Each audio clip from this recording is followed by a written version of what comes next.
Okay, welcome everybody. This is Amber Peterson. I am part of Permy and Peterson Associates, a small consulting firm here in Minneapolis, Minnesota, women-owned. Woohoo! And we are really big on culture, health, helping folks, whether inside their organizations or out, find a good, healthy path for them. So that might be through culture, that might be through planning, it might be through coaching. But here we are today to talk about health specifically. So in just a quick word from me, so where I come from and why am I doing this? I have a super big passion around health and helping people be healthy, whether it's emotional, physical, mental, financial, professional. You know, we can all share different resources that help others be healthy and well. So, and it's a big healthy and well is a big definition. There's a lot of pieces to that. So what I'm doing with these talks is tackling just some small parts as we go, because that's life. We can only tackle a little at a time, and that builds up over time. So for today, we're going to be talking about vulnerability, and vulnerability in not a systemic sense, because we have a lot of systemic vulnerabilities going on in our world right now. One world, one problem, COVID, right? So, but what we're going to be talking about is relational vulnerability and why it's important and why we should all be practicing this right now. And I'm coming from the sense of Miss Brene Brown, especially her book Dare to Lead. Really good one. So I would highly recommend it. And you're going to see this is all Brene Brown-esque and from her today. So, but thinking about it in the sense of where we are now. So for the spirit of the recording, I'm going to go through a couple of these things. And by the way, side note, make sure you stay to the end. I'll have my contact info on there. We are offering, as Permy and Peterson Associates, free executive coaching sessions. Give us a call. We'll give you a free session. We'll talk about where are you? Where are your goals? Where do you want to come out of this? Or maybe when we do all come out of this, where do you want to go with your career, with where you're at now in your organization as a whole? Let's talk. Give us a call. Send us an email. So contact info at the end. And with that, let's talk about vulnerability. So what is it? How do we use it? Well, like I said, I'm thinking of Brene Brown here. I'm channeling Brene Brown because she has done a ton of research on vulnerability. And what I learned through her book, through an awesome TED Talk from her, I'll be referencing that as we go too, is that actually she started her research on love and looking at love and compassion and that area of research. And what it really showed her was where people were feeling shame and struggling with worthiness, which is interesting. She says in her TED Talk that she would ask people about how they experience and feel love, like in the positive sense, how am I feeling love? And they would actually talk about the worst points in their lives where they felt the least love and things along those lines. So that's just really interesting that we tend to go there. So that sparked some curiosity for her, and over 24 years of research, thousands of interviews. She even says in her book she had 400,000 pieces of data that she poured through. She came out with this one answer continually: vulnerability, and that it was so important, the basis of what we do and why we need to connect, how we connect with people. So her definition of vulnerability is the emotion that we experience during times of uncertainty, risk, and emotional exposure. Now, is this easy? No. Is it uncomfortable? Yes. And is it going to open up a lot of different doors for us? Yes. Is it worth it though? Absolutely. So, what do we need to look at with vulnerability? Well, I gave you the definition here, but what is it not? What is vulnerability not? She talks about this in her book. So in this case, like I said, I'm not talking systemically. You know, right now we have a lot of systemic vulnerabilities. We're talking the hospital system and how the hospital system is able to only take in a certain number of patients, and you have to be so sick before you can actually go there, right? Or if you have a family member who's there and ill, you can't visit them. Those are systemic vulnerabilities, right? If we think about it in the sense of risk assessment management, that's totally different, right? Now we're talking about vulnerability in the sense of relational, how we interact with each other. And why that's important is that when we look at happiness studies, all of them come back to human connection. And that what is the most important in determining our happiness is our ability to connect with other people. That is number one. across the board. So so when we talk about vulnerability, it's really, it's not a sign of weakness. It's not something that affects or is felt only by a few people. It affects all of us in some way or another. One thing I like that she put in her book was, well, as a myth to vulnerability, well, it's not for me. I don't need people. I'm fine on my own.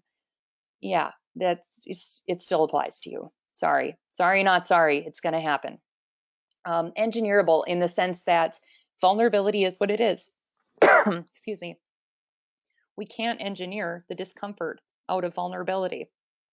It's going to be uncomfortable at times, but that's how we grow, and that's how we connect, and that's how we fortify our relationships. And another, I liked this, another myth she pointed out is that some people say, well, I have to build trust first before I can be vulnerable with somebody. Not true. We can be vulnerable with people before we've built trust. And actually, she says it's a circle. She represents this as a circle of, I have to build trust in order to be vulnerable, but I have to be vulnerable in order to build trust. It's this never-ending loop that we have to acknowledge and build off together in order to build that. Now, she made a big connection with vulnerability in shame. And she says that the definition of shame would be the fear of disconnection. Now, talking about shame in the sense that it can be the face of vulnerability. Vulnerability can come out as shame. So at times we may feel shame in ourselves. Let's say I'm not enough. That is exposing the chink in my armor, using Brene Brown language. The chink in my armor, that is my vulnerability. Okay, my ability to let somebody in is blocked by me telling myself that I'm not enough, or that I don't have the right tools, or that it's not the right time. I don't have enough love to give. I'm not this, I'm not that. Those types of things linking back into shame really block our ability to be vulnerable with someone and open up to them. Now, she talks a lot about armor in her books, and I love the metaphor because it's very true, right? We when we get defensive, we start putting up blocks. We start putting up these blocks, and we start putting on these pieces of armor to protect ourselves. Being defensive is about protecting yourself. Going to a defensive place is about self-protection. So she brings up a number of these right here, the thoughts around self-protectedness, right? Putting up our armor. So shame can look like saying, I'm not enough, which can also turn into, then, because we're going down the rabbit hole here, if I'm honest with other people, it's going to make me look weak, and you know what? They might use that against me. The next thought might be, well, look at everybody else. No one else is being vulnerable. Why do I have to? That's not fair. I shouldn't have to be vulnerable if other people aren't. And by the way, pointing all the fingers out and saying, look at all these other people. They're way more vulnerable, or they have way more issues than me. I don't have to share anything. And it's really their fault that I feel this way. And I'm just better than them. So hands off. I'm stepping back. That's this rabbit hole that we can get into, right? Without meaning to. Intention aside. Intention's not there. It happens. It is a natural process of shame. It is a natural process of really, in her terms, rumbling with vulnerability and struggling with that ability to be vulnerable. So with that, the other side of this, so that's more of an aggressive side, right? Aggressive in the sense that I'm being defensive of myself and I'm pushing back to others. Well, she also brings up that the other side of this is numbing. So we tend to numb our vulnerability. Now, the trouble with that is that it's scientifically true that we cannot selectively numb one emotion. When we start numbing one part of ourselves, it numbs the rest. So what she says is that, if you numb your vulnerability, you're also numbing your joy and your gratitude and your happiness. And so think about that, what that's doing to your life overall. If you're shutting off that part of you, or trying to, right, that vulnerability side, it depresses the ability to have these other emotions. You might still experience them, right? But it not to the extent that you're able to if you open the door and let all of these pieces into yourself. So when she describes numbing and how we tend to numb, especially even societally or even just down to the individual person, it's forcing uncertainty into certainty is one. So what that means is I'm very, uncertain in general. Uncertainty provokes a lot of anxiety. Uncertainty means we don't know what's going on. And that can be really scary and very uncomfortable, especially let's think about right now. We don't necessarily know. We have glimmers of hope around what could treat COVID-19 at the moment. But we don't know what this is going to look like next week, next month, next year, next flu season. We don't know. That's kind of scary. We don't know what's going to happen to our loved ones, or I don't know right now if I have this and if I could pass it to somebody else. That worries me. So that's uncertainty, right? But then when we try to force that uncertainty into something certain, usually what it comes out as is blame and blaming someone else.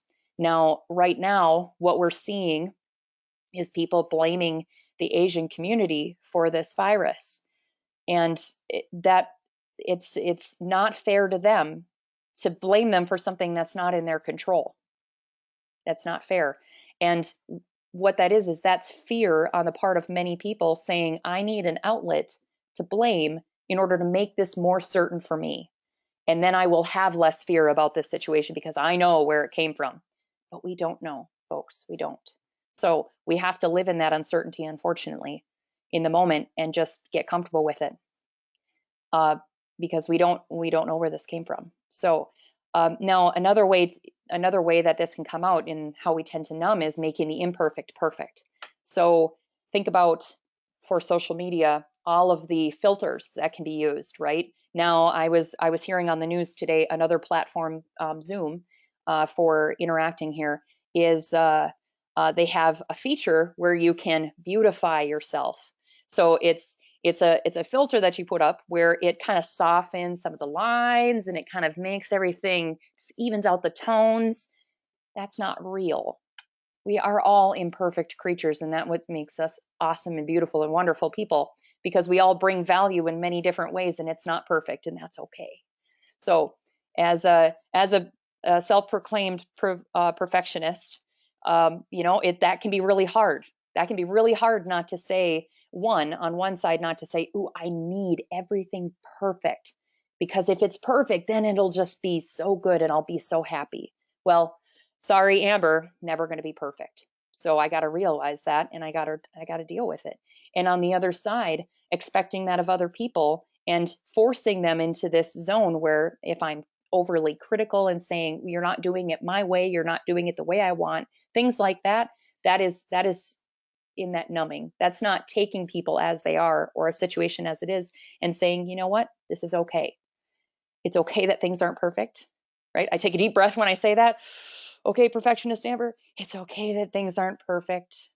We can move on and just accept the way that it is. That's okay. Last thing is that we tend to numb by downplaying our impact, downplaying our impact on others. See, it's not perfect and it's okay. Okay, downplaying our impact though. So the example that Brene Brown used in her TED Talk that I really liked was oil companies.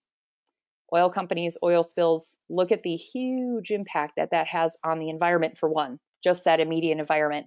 Now, all the animals that are in that environment, all the people that have to either deal with the spill, deal with the backlash, if you want to call it that, from all of the oil leaking out into their environment and what they have to deal with, or helping to clean up animals, and then impacts that happen over years and years. We downplay that and we don't stop and say, I'm sorry. I'm sorry that this happened. I'm sorry I did this. I'm sorry this was my part, and I'm going to help fix that. We tend to numb that part because it's hard to admit that we did something that affected somebody else, especially in a negative way. That's hard. And it's things that we have to do. Practicing being vulnerable. So now, okay, Amber, you're talking about a lot of different big emotions, strong emotions. For those of us, another one right here, that emotions are hard. How do we even deal with this? Where do we even start? So where Brene started, or what one thing that she talked about that I think is a great starting point, is talking about worthiness. So in her research, she she found that people that believed that they were worthy of love and worthy of belonging, they actually experienced that. So on the flip side, people that did not believe that they were worthy of love and belonging didn't feel love and belonging. So the big message there is, what you tell yourself, what you say, your brain and your heart believe. Your brain and your heart are going to believe things that come out of your mouth. So if I'm saying it, I may not have to say it explicitly that I'm not worthy. I just might say, I am not the perfect wife. I am not the perfect mother. And that makes me so upset and mad and frustrated. And I need to be. And I'm not worth, and I might say, like, I'm not good enough for you. That might be something that comes out of my mouth. No, my brain and my heart are listening. And that reflects back into, I'm not worthy of love and belonging. Now, if any of that love and belonging comes at me, I'm going to block it because I don't believe it. My brain's and heart's not going to take it in. So what we need to do is open the door to that, to say, I am worthy. I am worthy of attention and focus from my loved ones. I am worthy of the position that I'm in. I'm worthy of just being here and alive in this world. And I'm worthy of people's time and attention. And my ideas are worth something. Now, saying that helps open the door for your brain, your body to say, yes, okay, we will experience that, instead of blocking it and cutting it off. And that fear of not being worthy of connection is a really big obstacle. Fear is a tough one, and we have to face those fears. The old adage, right? Face your fears. We have to do that in order to acknowledge them and then see where we can keep moving forward. So this was interesting. I thought that she compiled a short list of the people that she interviewed. Brene found those that said they were worthy of love and belonging. They had four things in common.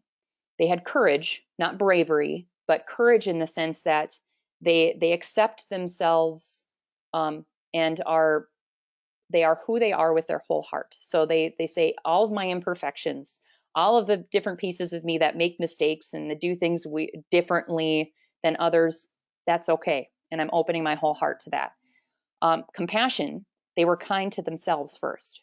You have to be kind to yourself first before you can truly be kind to someone else. That whole thing, it's true. It's there. Connection, connecting with others out of authenticity. Now that means that I'm not connecting with you on the shallow level here of just saying, okay, hi, yep, I'm fine. How are you? You're fine. Great. Okay. Let's talk about our milk, our lattes, and we're done. Okay. It's really connecting out of authenticity, out of this deep connection of, I am okay with the person that I am. I accept you for who you are, and we are connecting in that point and talking about something that's meaningful. It's that deep connection piece.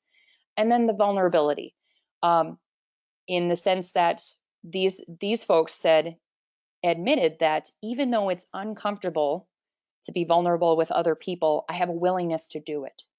So being willing to be uncomfortable with other people and live in that discomfort for a short time, that helped with their worthiness overall, which was really cool. This never-ending cycle together.